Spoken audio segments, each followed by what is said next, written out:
শুরুতে জানিয়ে দেব, এবার ডক্টর ইউনূসকে কড়া হুঁশিয়ারি দিলেন সজীব ওয়াজেদ জয়।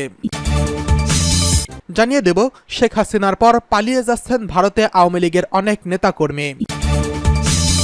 এছাড়া রয়েছে নিষিদ্ধ দল জামায়াতের কার্যক্রম নিয়ে উঠেছে প্রশ্ন। সর্বশেষ জানিয়ে দেব, প্রয়োজনীয় সংস্কার শেষে যৌক্তিক সময়ের নির্বাচন দিতে হবে দাবি মুজিবুল হক চন্নুর। এবার ডক্টর ইউনূসকে কড়া বার্তা দিলেন সজীব ওয়াজেদ জয়। বাংলাদেশের নতুন অন্তর্বর্তীকালীন সরকারকে শুরুতেই আক্রমণ করলেন সাবেক প্রধানমন্ত্রী শেখ হাসিনার ছেলে সজীব ওয়াজেদ জয়।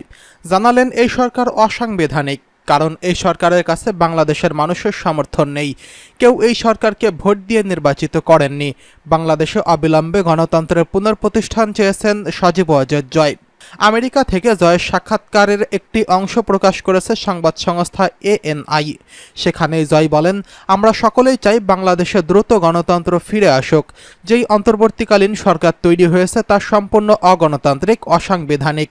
সামান্য কয়েকজনের মাধ্যমে নির্বাচিত কোনো সরকারের কথা উল্লেখ নেই সংবিধানে। বাংলাদেশে 17 কোটি মানুষ রয়েছেন, সেখানে 20 থেকে 30 হাজার আন্দোলনকারী তো সংখ্যালঘু। তারা সরকার ঠিক করতে পারেন না। এই সরকারের জন্য কেউ ভোট দেয়নি। খবর আনন্দবাজার অনলাইনের। ডক্টর মোহাম্মদ ইউনূসের সরকারের প্রতি সন্দেহ প্রকাশ করে শেখ হাসিনা পুত্র আরও বলেন, এই সরকার ক্ষমতায় এসেছে 1 সপ্তাহ হয়নি। তারা আদৌ বাংলাদেশের শান্তি শৃঙ্খলা ফেরাতে পারবে কিনা তা নিয়ে আমার সন্দেহ রয়েছে। ক্ষমতায় আসা এক জিনিস আর সরকার চালানো আরেক জিনিস। এই সরকারের কথা কে শুনবে? আমাদের দলের 10 কোটি সমর্থক রয়েছে বাংলাদেশে। তারা তো এই সরকারকে সমর্থন করেনি। তাদের সমর্থন ছাড়া সরকার চলতে পারে না। কিভাবে কি হয় দেখব আমরা। ইউনূস বৃহস্পতিবার বাংলাদেশের অন্তর্বর্তীকালীন সরকারের দায়িত্বে এসেছেন। নতুন সরকারের ভুল ধরিয়ে দিয়ে জয় বলেন, ইতিমধ্যে এই সরকার ভুল করতে শুরু করেছেন। তারা জানিয়েছেন নির্বাচন তাদের অগ্রাধিকার নয়, অগ্রাধিকার হলো আগের সরকারের ভুলের বিচার। কিন্তু তাদের এই দেশ সংস্কারের অধিকার তো কেউ দেয়নি। বাংলাদেশের মানুষের সমর্থন তাদের কাছে নেই। এইভাবে দেশ চলতে পারে না। বাংলাদেশের প্রধানমন্ত্রীর পদ থেকে পদত্যাগ করে ভারতে চলে গিয়েছেন শেখ হাসিনা। আপাতত তিনি দিল্লিতেই রয়েছেন। শেখ হাসিনার পদত্যাগের পর আমেরিকা থেকে জয় জানিয়েছিলেন তার মা আর রাজনীতিতে ফিরবেন না বাংলাদেশেও, কারণ তার মা অত্যন্ত হতাশ। কিন্তু তারপরে আর এক সাক্ষাৎকারে জয় দাবি করেন, বাংলাদেশে গণতন্ত্র পুনঃপ্রতিষ্ঠিত হলেই শেখ হাসিনা আবারও দেশে ফিরবেন।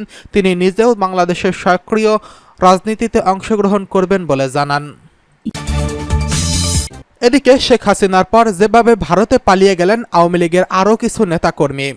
ছাত্র বিক্ষোভ ও গণ অভ্যুত্থানের মুখে 5ই আগস্ট ক্ষমতা ছেড়ে পালিয়ে যান শেখ হাসিনা। এদিন দুপুরে একটি হেলিকপ্টারে করে বোন রেহানাকে নিয়ে দেশ ছাড়েন তিনি।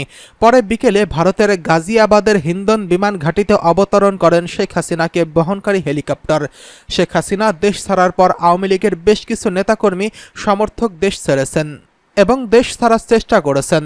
নারায়ণগঞ্জের 2500 এলাকার বাসিন্দা স্থানীয় ছাত্রলীগ নেতা বলেন, সোমবার বিকেলে তার বন্ধু তোদের নেত্রী পালিয়ে গেছে, তুই সরে যা এখনই লিখে মোবাইলে বার্তা পাঠিয়ে সাবধান করেন। তবে এই নেতা তখন বাড়ি থেকে সামান্য দূরের বাজারে ছিলেন। তার জানা ছিল না শেখ হাসিনা প্রধানমন্ত্রীর পদ থেকে ইস্তফা দিয়ে ভারতে পালিয়ে গেছেন। ওই ছাত্রলীগ নেতার মতো আরও অনেক আওয়ামী লীগ নেতাকর্মী ভারতে চলে এসেছেন বা আসার চেষ্টা করছেন বলে বিবিসি জানতে পেরেছে। এদের মধ্যে বৈধ পথে বাংলাদেশের সীমান্ত পেরোতে গেলে সমস্যায় পড়তে পারেন। এই আশঙ্কায় অনেকেই অবৈধ পথেও ভারতে গেছেন, ভারতে যাওয়ার চেষ্টা করেছেন। এমন 3 জনের সঙ্গে বিবিসি কথা বলেছে। নারায়ণগঞ্জের ওই ছাত্রলীগ কর্মী বন্ধুর ফোন পেয়েই বাড়ির থেকে দূরে সরে যান। পরে জানতে পারেন সেই সোমবার বিকেল 5টা নাগাদ তাদের বাড়িতে হামলা চালায় সশস্ত্র দুষ্কৃতীরা। তিনি বিবিসি বাংলাকে বলেন, ভাঙচুর করেছে, ঘরবাড়ি সব লুট করে নিয়ে গেছে। আমার মা বাবাকেও মারধর করেছে। আমি তখন থেকেই ঘর ছাড়া। পরে মা বাবাকেও সরিয়ে এনেছি, কিন্তু তাদের সঙ্গে এখনও দেখা হয়নি আমার। ওদের এক জায়গায় রেখেছি, আমি অন্য এলাকায় আছি। তিনি আরও বলেন, আমার পাসপোর্ট ছিল, সেটাও লুট করে নিয়ে গেছে বলে শুনেছি। এখন যে কোনোভাবে আমি ভারতে চলে যাওয়ার চেষ্টা করছি। শুনেছি সীমান্তে ভীষণ কড়াকড়ি হচ্ছে, তাই দালাল ধরেও চলে যেতে পারবো এই নিশ্চয়তা নেই। সরকার পতনের একদিন পর বুধবার সকালে ভারতের পৌঁছান সাতক্ষীরার শ্যামনগরের এক আওয়ামী লীগ কর্মী। তাদের গ্রামেও সোমবারের পরে হামলা হয়েছেন বলে তার দাবি। তিনি বলেন, আওয়ামী লীগ করতাম, সেজন্য আমাদের টার্গেট ছিল ওরা। বাড়িঘর ভেঙে দিয়েছে, গলায় দা ধরে বলেছে টাকা দে না হলে গলা কেটে ফেলবো।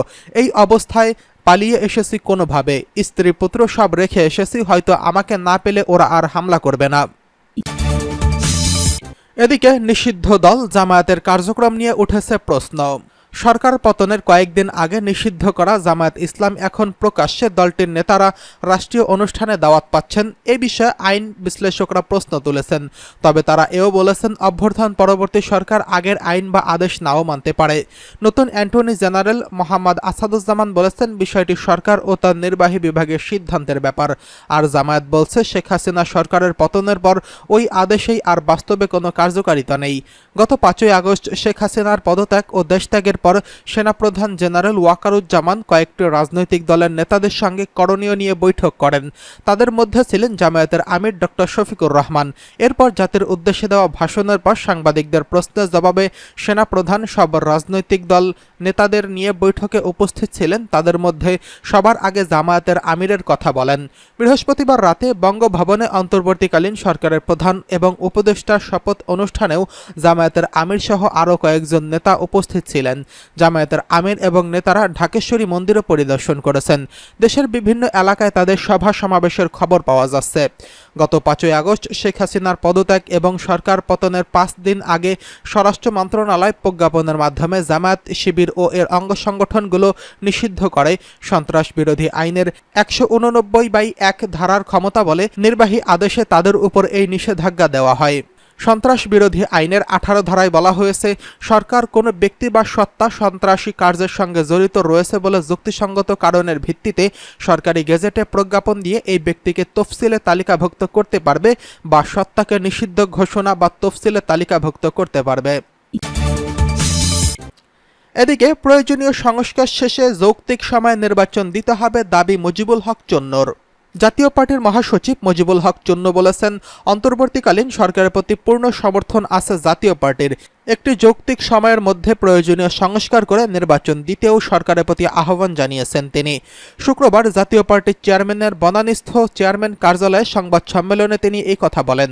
জাতীয় মহাসচিব মোহাম্মদ মুজিবুল হক চন্নু বলেন, প্রথম কাজ হচ্ছে দেশে আইনশৃঙ্খলা ফিরিয়ে আনতে হবে। পুলিশ বাহিনীর যৌক্তিক দাবি মেনে নিতে হবে। আন্দোলনে যেসব নেতা শহীদ হয়েছেন তাদের পরিবারকে ক্ষতিপূরণ দিতে হবে। একই সঙ্গে প্রত্যেক পরিবারে অন্তত একজনের চাকরির ব্যবস্থা করতে হবে। হত্যাকারীদের বিরুদ্ধে আইনানুগ ব্যবস্থা নিতে হবে। থানা লুট ও পুলিশ হত্যায় জড়িতদের বিরুদ্ধে আইনানুগ ব্যবস্থা নিতে হবে। অর্থনৈতিক চ্যালেঞ্জ মোকাবেলায় সর্বোচ্চ গুরুত্ব দিয়ে রেমিট্যান্স প্রবাহ বৃদ্ধি করতে হবে। রফতানি বাণিজ্য অগ্রাধিকার, বিদেশি বিনিয়োগ বাড়ানো এবং ফ্রিল্যান্সারদের সর্বোচ্চ সহযোগিতা করতে হবে। দ্রুততার সাথে শিক্ষা প্রতিষ্ঠান খুলে দিতে হবে। পাঠ্য বইয়ের অসঙ্গতি দূর করতে হবে। তিনি বলেন, নির্বাচন পদ্ধতি পরিবর্তন করে আনুপাতিক হারে নির্বাচনের ব্যবস্থা করতে হবে। নির্বাচন কমিশন, দুর্নীতি দমন কমিশন, সরকারি কর্ম কমিশন সহ সাংবিধানিক সকল প্রতিষ্ঠানের প্রয়োজনীয় সংস্কার ও প্রতিষ্ঠানগুলোকে প্রভাবমুক্ত করতে হবে।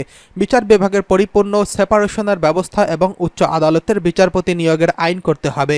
বর্তমান সেপারেশনের ব্যবস্থা এবং উচ্চ আদালতের বিচারপতি নিয়োগের আইন করতে হবে। বর্তমান সংসদীয় পদ্ধতিতে প্রধানমন্ত্রীর একক ক্ষমতা কমিয়ে রাষ্ট্রপতি ও সংসদের মধ্যে ক্ষমতার ভারসাম্যের সৃষ্টি করতে হবে। একজন নাগরিক যেন 2 বারের বেশি প্রধানমন্ত্রী হতে না পারেন, আবার যিনি প্রধানমন্ত্রী হবেন তিনি যেন সংসদ নেতা না হতে পারেন। সংবিধানের 70 অনুচ্ছেদের প্রয়োজনীয় সংস্কার করা এবং সংসদীয় স্থায়ী কমিটির ক্ষমতা বৃদ্ধি করতে হবে।